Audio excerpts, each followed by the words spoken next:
Alright, just doing a quick trade recap on my trades from my two trades from the Nasdaq today, being the 7th of October 2025.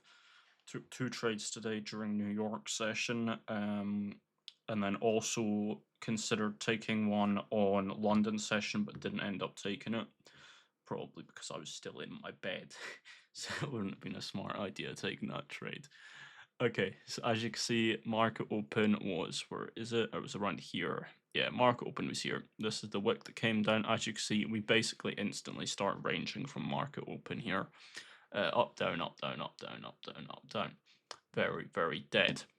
One thing to keep in mind while you are trading New York open is what I mentioned in a video yesterday, where it was about accumulation and distribution. So what tends to happen, and there's actually a perfect example of it here. Accumulation. All of this is accumulation. Let me come out of this.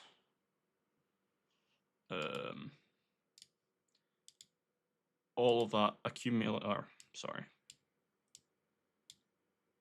As you can see, it kind of sat within this range. Boom, accumulation. Then what do we have straight after the accumulation? We get a nice pump, which is our distribution. Then it happens again, look, accumulation, distribution.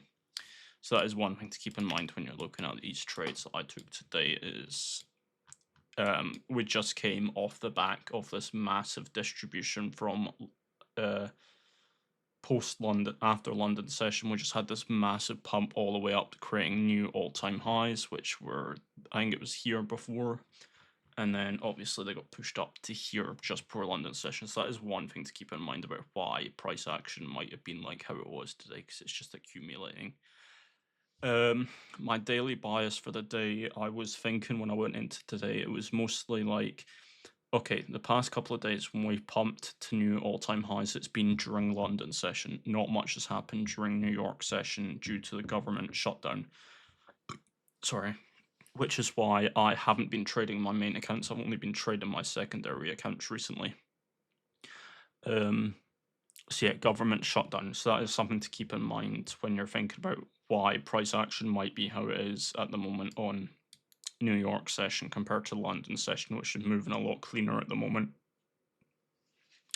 Anyway, stop yapping. I'll get into my two trades.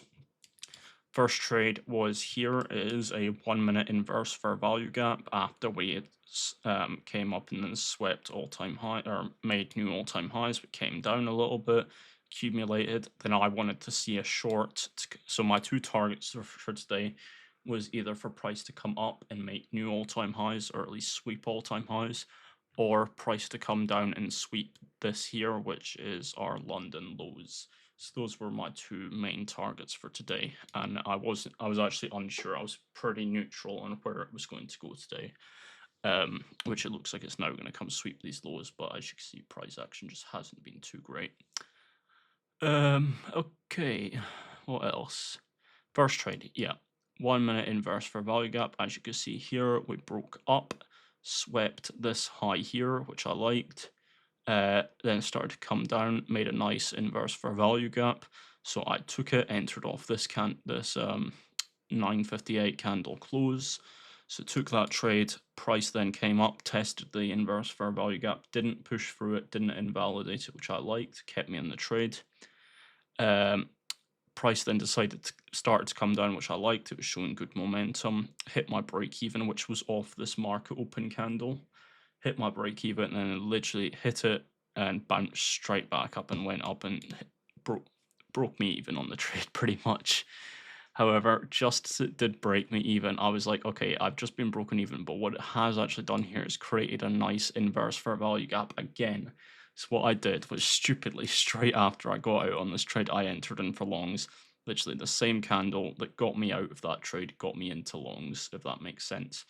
Nice 1 minute inverse fair value gap after sweeping the 9:30 a.m. low, targeting all-time highs. This was a trade I was a little bit more confident in, as it was a bit of a smaller trade and we were fairly close to all-time highs.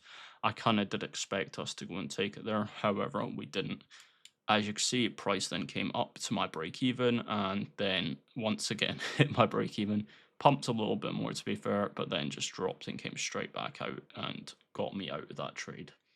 So that was basically the two trades that I took today and my thought process behind them. Jesus, voice crack.